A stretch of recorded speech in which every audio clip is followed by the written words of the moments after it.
Magandang umaga. Ako pala si Ricky, call center agent dito sa Iloilo. So ito na yung vlog number 3 ko kung saan dinagyang ito guys, day number 2 and nagyaya ng inuman yung mga kalapit bahay ko. Sila yung mga boys. Laging nangungulit, naghihingi ng tagay. So pinagbigyan ko sila today. At yan naman yung friend ko si Jane, kapitbahay ko. Yan yung bahay nila. And marami silang mga borders dyan na naging friend ko na rin. So, yung green na bahay na yan is dyan ako nakatira guys. And ito naman yung si King. Dyan din yan sa bahay nila ni Jane. And kung mapapansin nyo guys, nagpapa-impress sila guys. Yun mo, sabi nila gumagalaw yung ano nila. Eh wala naman yan eh. Mamaya, galaw-galaw lang yan dyan. Tapos, hindi naman pala napapakinabangan, di ba? Oh! Ay, ambot! Tingnan mo yung mukha niya. Ay, ambot! Sa kanding na may bangs. Actually guys, ang kukulit ng mga yan, mga kainuman ko na yan. Ayan pa yung isa, ayan. Parang bata na binigyan ng candy. Kasi bumili ako ng perfume, binigay ko sa kanya yung isa dahil wala daw siyang perfume. So kawawa naman yung bata, di ba? At tingnan mo yung happiness niya, oh. Oh, see? Ang babaw ng happiness ni Patrick. Siya ay si Patrick, guys. To be honest, guys, siya yung crush ko dati dito sa apartment nila Jane. Pero may girlfriend na yan siya, guys. Bawal, baka masampal tayo, so... After namin mag-inuman, mga lasing na yung mga yan. Oh, tingnan mo si King, lasing na yan.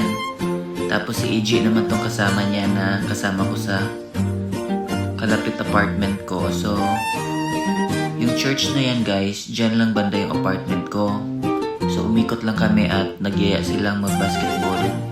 I-video ko daw sila. So, ayan, pinagbigyan ko naman yung mga chikiting. Mahilig yan silang dalawa magpa-impress guys. Kala naman talaga nila may impress ako eh. Bawal na kasi eh. Meron na tayong, alam mo yon, may baby loves na tayo. So, yung mga yan is mga ano na lang, tropa pips na lang natin yan. And ayan na nga, nag-shooting actually ako dyan, pero hindi ko na video, so sila lang yung na video ko. We'll see. Ang sa totoo lang guys, nung time na yan, antok na talaga ako kasi mga alas 3 na siguro ng hapon yan and by 10 PM may pasok ako niyan. So, hindi naman ako makaalis kasi nga sabi nila sa akin, ikaw yung maganda yung camera mo, dito ka muna, videoin mo muna kami habang nagpo-basketball. So, hindi ako makaalis kahit may pasok ako nung gabi. So, nagstay muna ako hanggang sa matapos yung... Actually, hindi ko na tinapos yung basketball eh. Umuwi kami ng nauna ni Jane eh kasi kailangan ko pang matulog bago ako ulit papasok ng gabi dahil may dumaan. Dahil baka mamaya, alam mo yun, wala akong tulog sa office, bangag ka na naman, maghihilo good morning ka na naman sa customer, tapos gawa ka lang customer, wala ka nakabalo kung ano yung pinangwakal kay lutang ka na, diba? And usually guys, nangyayari yan sa akin. So, bago ako papasok ng 10 PM, natutulog muna ako kahit 2 oras lang. And ayan na nga, nagbabakbakan na sila. Nasasagip si ate. Nagugulat ako sa mukha ni ate pag dumadaan.